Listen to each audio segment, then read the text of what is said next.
Righteously so. It's your boy Dame.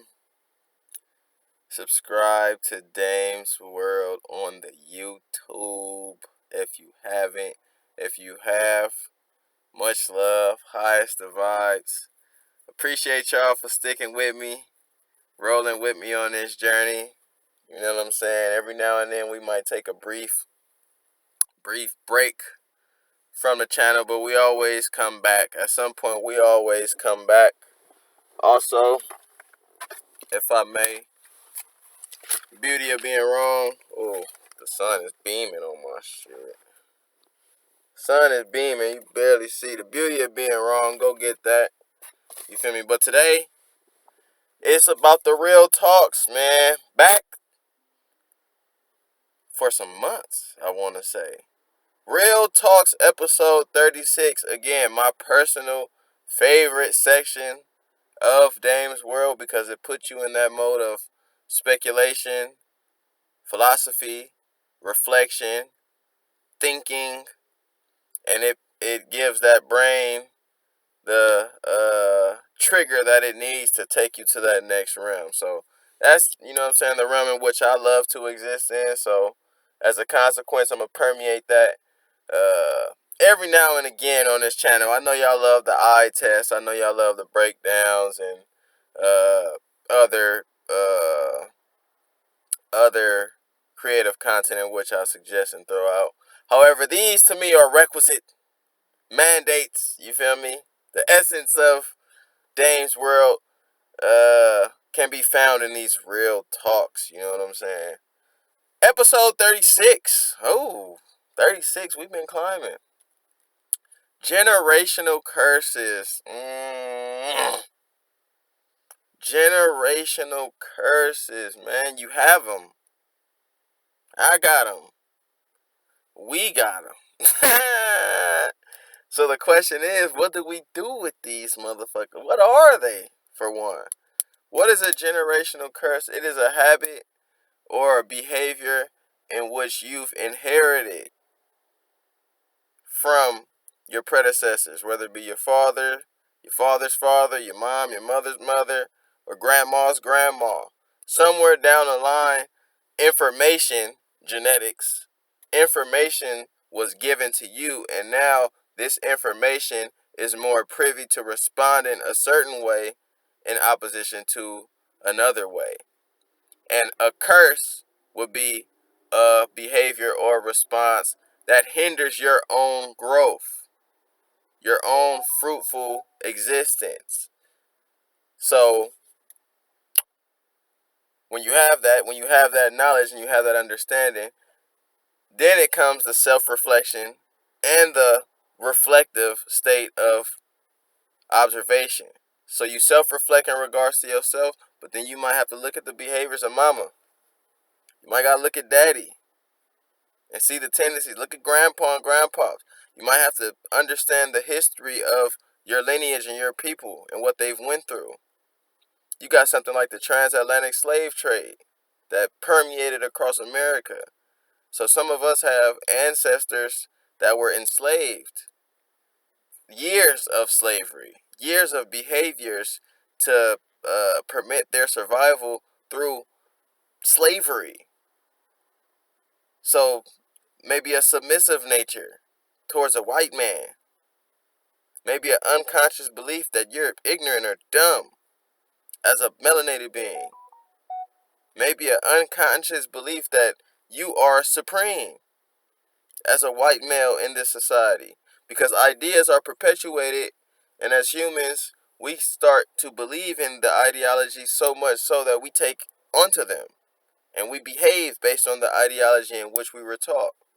You know what I'm saying? Like, you could have a generational curse from somebody who was just sheepishly moving. But because they've practiced these behaviors, they've now given you a sheepish way of moving because of the construct in which they were indoctrinated in. Or, again, nature and nurture. The curse is genetic plus the construct. So, they grandma picked up a construct, but then they might have an innate predisposition to behave a certain way in certain environments. which you simulate to 2022, now you might be black man, grandma's grandma, and grandma's grandma's grandma under the transatlantic slave trade, uh, anti-rebellious for the sake of their own survival. You might be walking around a little submissive, timid when you see a white man at a store. I done seen gangsters. I done seen big bad gangsters not scared of nobody that look like them talk to a white man with their head down. Hey, how you doing, sir? Refers to them as a white man. Everybody else niggas. Everybody else, but they white man. They get a different esteem and regard. I say that to say a lot of the times we not mindful of when we're practicing generational curses. So the first step to beating a generational curse is like the first step to fucking Alcoholic Anonymous. Admittance. I am an alcoholic. That's the first step to solving a problem, is realizing and actualizing the problem at hand. So that's where the self-reflection occurs.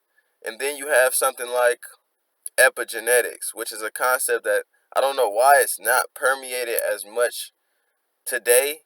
In my opinion, it should be permeated much more, because people have this belief that because they have genetic predispositions and they mama used to act like that, my daddy was like this, therefore I am. We think we are fixed in our way of being. And that's not for me to not say that the creator gave us a certain essence that has a level of has a fixed nature to a degree, but we are malleable. We are prone to change due to our environment, due to the information we receive. And we have volition, the ability to shift our behaviors. Because the possibility is outside of you, it is your possibility. So you always have the agency, even though you have predispositions genetically and intuitively from your sources, your parents and the higher up. That does not negate the potential for change of behavior. So epigenetics is simply when you shift your genetic response based on behaviors. So let's say you're used to let me give an example of a generational curse of mine. Having a snap, being triggered and reacting out of anger. I've seen that in my male lineage. My father was like that. My brothers was like that. And I thought through learning that was the way for me to react, and through my generational curse it was easy to react that way. See, that's the thing about the generational curse. It makes these expressions easy to do because your daddy was doing it, his daddy was doing it, so this information is like in training. You know what I'm saying? So the gene expression that might contrast anger would be friendliness or peace or calmness in those situations, but your ancestors wasn't practicing calmness and friendliness in those instances. Therefore, you don't have those triggers to react patiently or to not react when that instance occurs. Your daddy was a hothead. His daddy was a hothead. And now you learned, you saw, and you got that innate response. You a little hothead. Oh man, I got a temper. I can't help it. And my daddy was like that. Don't think that. That alleviates or removes the power of your own existence. My daddy was like that. I am now like that. However, I have the power to shift. If I don't want to be like that, I have the power to shift my behavior and not be like that. In spite of what you believe in with the higher, again, I do believe in a order of things. I believe Dame, nobody else is Dame. I have an individuality about myself. I am distinct by nature, to where nurture can only do so much. So I agree in determinism softly. But in order for agency, autonomy, willpower, accountability, and discipline to kick in, there has to be that notion of knowing that you can change any circumstance, even if it ain't fact, even if it ain't true. Maybe you can't change every circumstance, but as an autonomous individual, you should go into every endeavor with that outlook. A lot of people today, they they they struggle to even conceive something like epigenetics because they've been taught in this society that things are fixed and there's no changing them. Oh, you got diabetes, you're gonna have, your daddy had diabetes, so you're gonna get diabetes. And now that you got diabetes, ain't nothing you could do but pass it along to your kid. But what about the habits? What was my daddy eating? What was his daddy eating? What is the habit? What role does the habit play towards my genetic predisposition? Epigenetics tackles the habits. It doesn't just tackle the nature aspect in which you were gifted certain gene expressions and now you behave a certain way. You like sugary foods at 4 because your daddy was a sugar nut. Speaking in reference to myself, that's the only way I could draw. Well, not the only way, but that's an easy way for me to draw analogies in these instances. So, having that awareness that, okay, damn, I can shift that through behavior. It won't be easy. That's what I will say. Genetic or generational curses are like instilled in you. You know what I'm saying? Like, just imagine before you behave, you're gifted with millions of actions that are synonymous with a certain essence, whether that be eating some sugary foods or acting out in anger. You were gifted that out the gate. So you ready to get mad at a nigga. You ready to eat some sugar before you even get introduced to those things. So at that point where you gather and understanding and come to a level of consciousness to realize that, like, damn, like, I like sugary shit because my whole family been eating sugary shit. That doesn't mean I'm necessarily fixed to do so. Epigenetic means changing the behavior to change your genetic structure, to pass that on to the next kid in y'all's lineage so they won't be cursed with the same predispositions. Somebody gotta break the curse.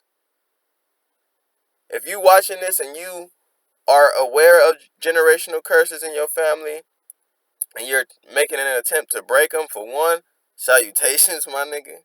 I commend you and I salute you because that journey, when traveled, is a lonely ass journey. Not everybody wants to break generational curses because it isn't as, it's like planting a tree. You're not going to see the tree grow, but somebody got to plant it in order for it to grow for the future generations. So it's not as satisfying to those who are in the midst of a generational curse and they have the generational curses, because them breaking the curse, analogous to planting a tree, is just the seedling. So they're going to have to go through the dirt, the turmoil, the fighting, just to get to the root, just so the root can shine outside, above the surface. That's what it means for those trying right now. So for people like me, people like y'all who are making this attempt, it just hurts. It's pain, it's suffering, it's uh it's stagnating inclinations because you know they're not conducive to you. Like, example, I'm walking around, I'm seeing sugary, unhealthy snacks all over me. This was my home for 25 some odd years. This was my daddy's home. This was his daddy's home. This was his daddy's daddy's. We've all been doing this for so long, so that response to resist in that moment will be painful. It will hurt because you're going against a generational curse, a genetic predisposition, a genetic expression that you have that is now like the arm want to go get the candy, choose for you. You almost possessed. If we don't think, we're unconsciously behaving and moving, we're gonna fall victim to our generational curses as well as our generational blessings. Because they're not just curses. Like, we're not passed down only curses. My daddy had wheels.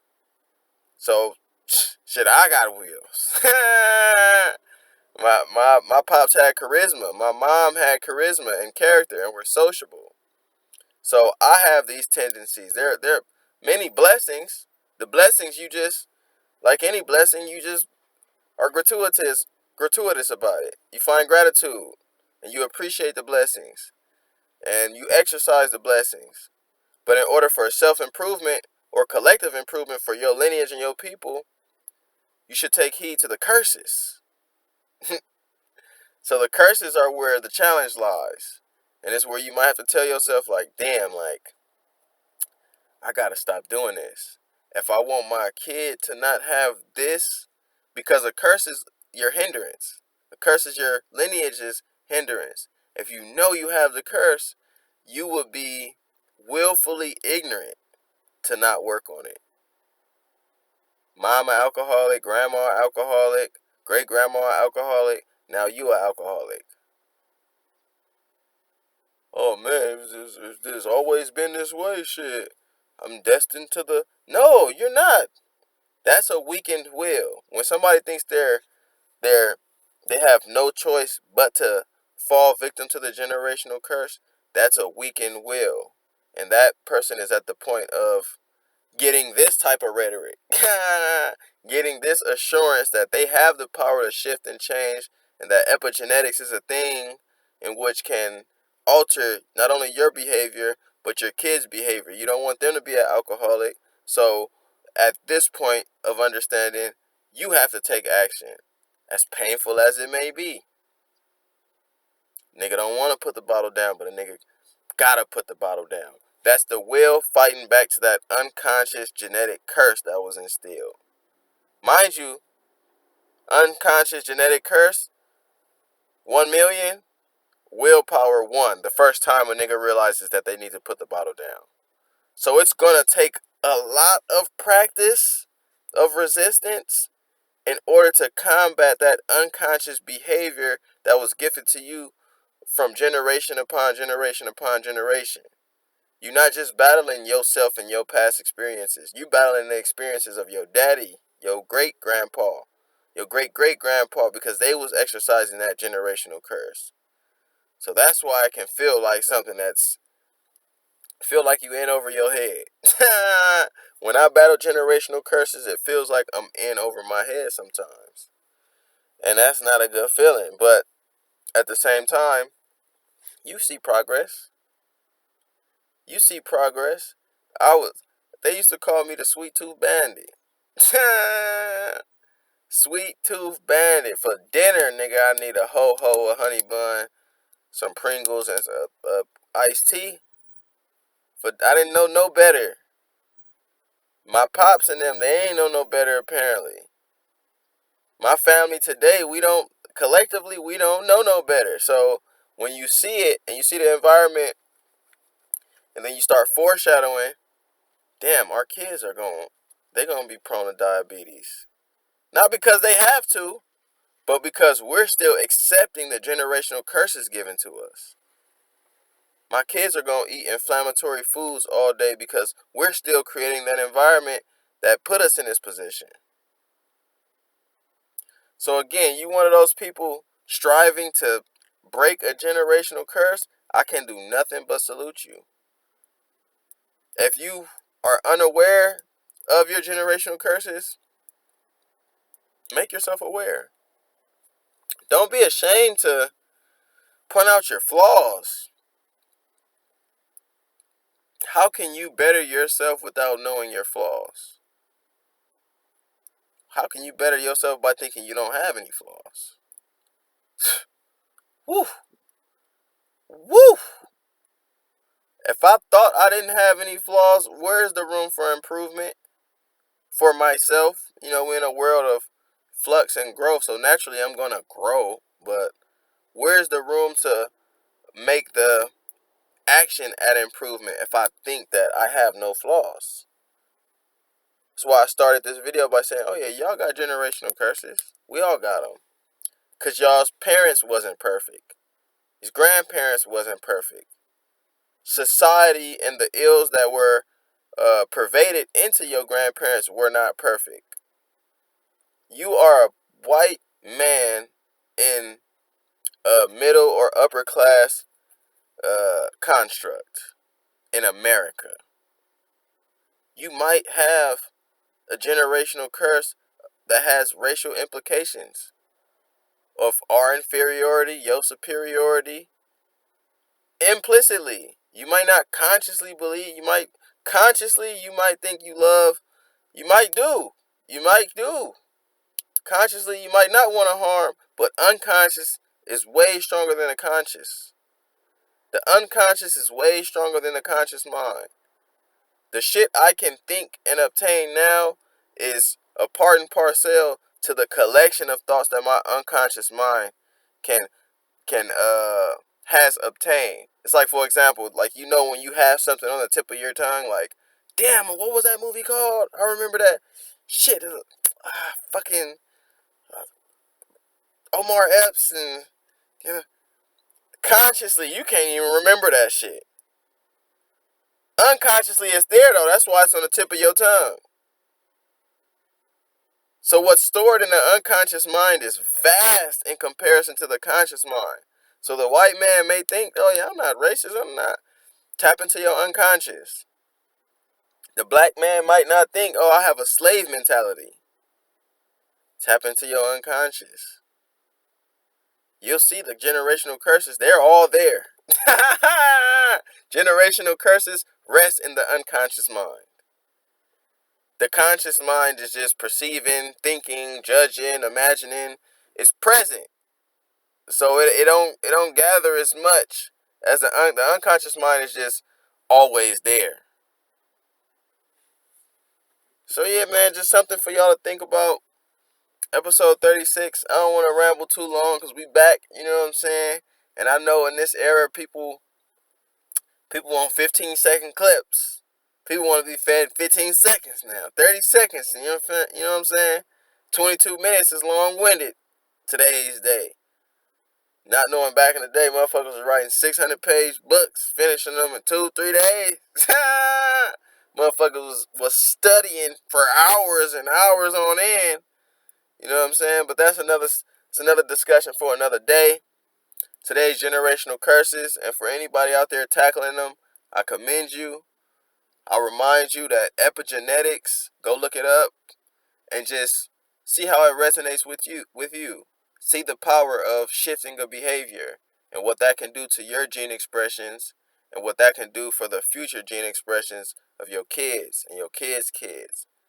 And then you can establish a real principled foundation, not externally but internally with your people.